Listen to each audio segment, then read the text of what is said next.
बिस्मिल्लाहिर्रहमानिर्रहीम। अस्सलामु अलैकुम। मैं हूं मोहम्मद हमज़ा ख़ान। ZUB अपडेट्स के साथ हम एक नए टॉपिक के साथ हाजिर हुए हैं। आज का टॉपिक जो है वो आपने जैसे कि थंबनेल में पढ़ लिया है। मार्कशीट्स अब तक जो है वो कंबाइंड वालों की इशू नहीं हुई हैं, मतलब नहीं मिल पा रही हैं बच्चों को। काफ़ी सारे बच्चे जो है वो इस हवाले से परेशान भी हैं कि भाई 1.5 महीना हो गया रिज़ल्ट आए हुए, लेकिन अब तक मार्कशीट्स नहीं मिली हैं। इसकी क्या वजह है? देखिए, पहले तो मैं वजह बता नहीं पा रहा था, लेकिन अब अल्हम्दुलिल्लाह मसला हल हो गया है। तो मैं आपको वजह बता देता हूँ कि मार्कशीट्स क्यों नहीं आ रही थी। आपको याद होगा तो आज से तकरीबन 1 डेढ़ हफ्ता कबल मैंने एक पोस्ट करी थी अपने फेसबुक के ग्रुप पर कि मार्कशीट्स जो है वो आ चुकी हैं और आकर वापस भी चली गई हैं। उसका क्या मतलब है, तो वो हम उस बारे में आज ज़रा बात करेंगे कि मार्कशीट्स क्यों लेट हो रही हैं और उसकी क्या वजह है कंबाइंड प्री मेडिकल वालों की। बाकी जो दीगर ग्रुप्स की मार्कशीट हैं वो इंशाअल्लाह उम्मीद है कि इसी मंथ रिलीज़ हो जाएंगी। असल में जिस वजह की बिना पर ये मार्कशीट्स वापस मंगवाई गई, उन्हीं वजूहात को मद्देनज़र रखते हुए दीगर मार्कशीट्स भी लेट हो रही हैं। तो आज इसी टॉपिक के हवाले से हम बात करेंगे। सबसे पहले अगर आपने हमारा चैनल सब्सक्राइब नहीं किया हुआ तो आप प्लीज़ सब्सक्राइब कर लीजिए ताकि मज़ीद आने वाली इंफॉर्मेटिव वीडियोस आप तक पहुंच सकें। तो स्टार्ट करते हैं आज का टॉपिक। देखिए, जो प्री मेडिकल कंबाइन वालों की मार्कशीट्स हैं वो 1 हफ्ता कबल रिलीज़ हो चुकी हैं। 1 हफ्ते कबल से मुराद पिछले वीक मंडे से जो है वो मार्कशीट रिलीज़ कर दी गई थी प्री मेडिकल कंबाइन वालों की। अब जब प्री मेडिकल मार्कशीट कंबाइन की मार्कशीट जब हाथ में आई, स्कूल कॉलेजेस प्रिंसिपल के हाथ में, जब उनके हाथ में आई तो उन्होंने देखा कि उसमें काफ़ी सारी मिस्टेक्स थी। अब वो मिस्टेक्स क्या थी, मिस प्रिंटिंग कह सकते हैं आप उसको। वो ये था कि जो रिज़ल्ट उसमें लिखा हुआ था मार्कशीट में, वो कदरे मुख्तलिफ था उस रिज़ल्ट से जो इंटरनेट पर उनकी वेबसाइट पर शो हो रहा था बोर्ड पर।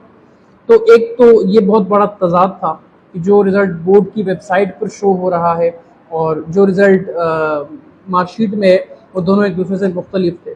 अब उसमें ज़्यादातर ये था कि बोर्ड पे जो वेबसाइट है उस पर अगर 80% या 85% अगर किसी के मार्क्स बन रहे थे तो वो मार्कशीट में 40-45 नंबर कम उसमें शो किए हुए थे।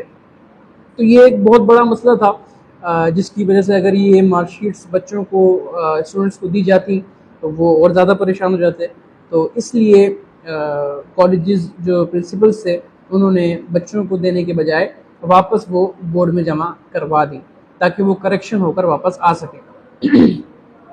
कुछ कॉलेजेस वाले जिन्होंने मार्कशीट लेते वक्त गौर नहीं किया तो वो अपनी मार्कशीट जब लेकर आए, उन्होंने बच्चों को दी तो बच्चे उसमें जो है वो काफ़ी सारे परेशान भी हो गए कि भाई नेट पे कोई और रिज़ल्ट शो कर रहा है, हमारे पास कोई और रिज़ल्ट आ रहा है। तो वजह तो यही थी कि इसमें मिस्टेक्स थी काफ़ी सारी। अच्छा, एक तो ये कि बोर्ड वेबसाइट पे कोई और रिज़ल्ट और मार्कशीट में डिफरेंट रिज़ल्ट थे। एक दूसरा जो बड़ा इशू था रिज़ल्ट के हवाले से वो ये था कि काफ़ी सारे बच्चों को एब्सेंट किया हुआ था। अब बच्चे परेशान इस वजह से थे कि भाई हमने तो पेपर दिए हैं तो हम एब्सेंट क्यों हैं। तो इसके लिए भी फिर जो हल निकाला गया वो ये था कि जो प्रिंसिपल साहिबान हैं वो अपने कॉलेज के लेटर हेड पर वो बच्चों के नाम और रोल नंबर और डेटा लिख कर दें और उसके बाद वो एप्लीकेशन जमा हो और वो करेक्शन होकर आ जाए। ज़ाहिर है अब एब्सेंट तो बहुत रेयर केसेस होते हैं ना, एब्सेंट तो कोई होता नहीं है जानबूझकर, और अगर ऐसे एब्सेंट लिखा हुआ आए, अगर वो मार्कशीट बच्चों के हाथ में जाती तो वो परेशान होते हैं। तो यही वजह थी, यही वजह है मार्कशीट्स लेट होने की। आप लोग परेशान ना हो। अब जब ये बात मैंने काफ़ी 1-2 बच्चों को बताई तो उन्होंने कहा कि सर अब ये बताइए कि अब जो मार्कशीट्स आएंगी तो क्या वो सही होंगी? तो जो बिल्कुल सही होंगी, ज़ाहिर है जब बोर्ड इतना टाइम ले रहा है आपसे, 1 हफ्ता मज़ीद बोर्ड ने मार्कशीट्स रखी और अब ज़ाहिर है वो करेक्शन करके आपको सारी मार्कशीट्स जारी करेगा। इसके अलावा जो बात थी वो ये थी कि बच्चे सवाल ये कर रहे थे कि जब मार्कशीट करेक्शन होकर आएगी तो क्या उसका नेट पे रिज़ल्ट वही चेंज हो जाएगा या नहीं होगा। तो देखें नेट पे बहुत कम ऐसा होता है कि रिजल्ट वो लोग अपडेट करें बोर्ड वाले, अमूमन रिजल्ट अपडेट नहीं करते, क्योंकि एक ही मरतबा जो रिजल्ट उस पर चढ़ता है नेट पर तो वो वही रहता है। लेकिन अगर उसके नेट पे रिजल्ट चेंज नहीं भी होता और आपकी मार्कशीट आपको प्रॉपर मिल जाती है तो आप उसकी वेरिफिकेशन करवाएं।